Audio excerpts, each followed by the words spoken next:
Hello everybody, welcome to the Political Vigilante, San Bernardino Valley College version. Getting ready to shoot another episode of the FNX Comedy Experience, and I wanted to talk about this article that actually Ro Khanna wrote with Steve Wesley, who's a venture capitalist. Ro Khanna is a fairly progressive Democrat that was elected in 2016 in California, and he's talking about this article. It's in thehill.com, it's in the show notes below, about how in 2010, when California voted to open its primaries, it has become an innovator, and he's saying in this article that the Democratic Party should embrace this type of election innovation.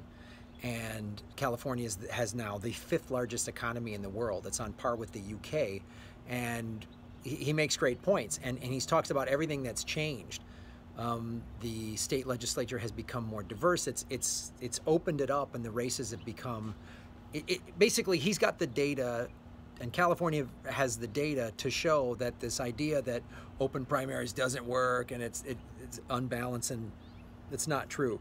So I want to go into some of the stuff that he talks about here.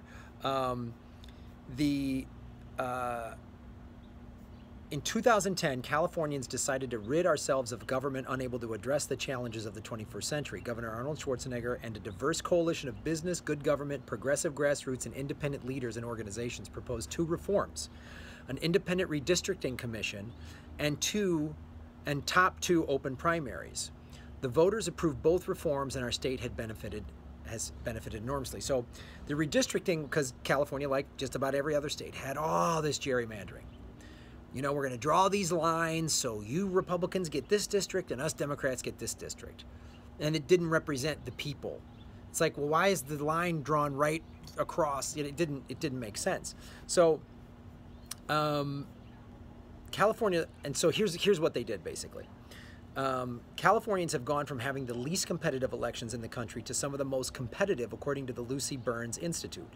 With fair districts, 4 million independent voters enfranchised, and Democratic and Republican voters offered more choices, politicians must now reach out to all the voters, not just the partisan few to be elected.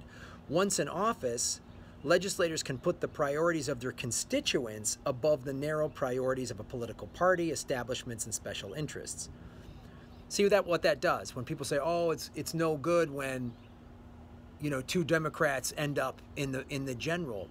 Because here's and I've explained this before, but this is why it's worked in California. So let's say I'm running for office in I'm a Democrat and I'm running in a very blue district, right? So all I got to do is win my primary, and then I win in the general. Because in the general, the Republicans will put up a nobody because they know they're going to lose. So what that means is then all I got to do is win my primary. And then when I run in the general, I don't give a shit about the Republicans in my district because there's not enough of them to make a difference. When you go top 2, that means I'm going to run against, and we've had so many things in California where it's like an incumbent Democrat and then like a younger, newer progressive are in the general. And the incumbent, oh, wait a minute, they actually have to run a campaign. They have to go to everybody. They can't just take it for granted. And that's why California has a very innovative system. And I'm going to give you some more statistics here. African-American representation in our legislature has almost doubled since 2010. The number of Latino candidates for state and federal offices has surged. And the California Hispanic Congressional Delegation has increased by 50% since we adopted open primaries and independent redistricting. So that's what representative democracy is supposed to be.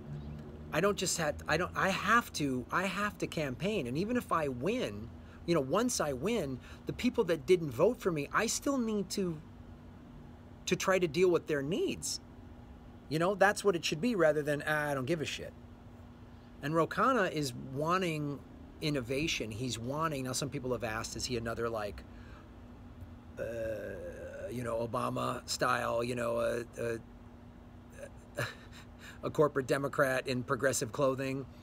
I don't see, what he's pushing for, the things that are his purity tests seem to be pretty in line with what I agree with. So I'm going to give you some more information here. Democracy innovation is why California was able to pass a significant package of gun safety bills, while legislators in Florida, elected in closed partisan primaries, are in the headlines for ignoring student activists after the Parkland shooting. The Tallahassee Democrat editorial board recently opinioned that Florida has a primary problem that prevents progress on tough political issues like gun safety. California democracy innovation is why progressives, moderates, conservatives, and independents, along with business, agriculture, labor, and environmentalists, can come together and pass cap-and-trade emission legislation while Washington can't acknowledge that climate change is real. So it's a really cool article, and if we can do it in California, we can do it in other states, and we can do it on a federal level. So this is something to get behind. Also go to openprimaries.org. Thanks for watching the show. YouTube has been unsubscribing people. I've leveled off it. There's Tabitha. Boom, boom, boom, boom. Thanks for watching. She's my line producer. Buh, buh, buh.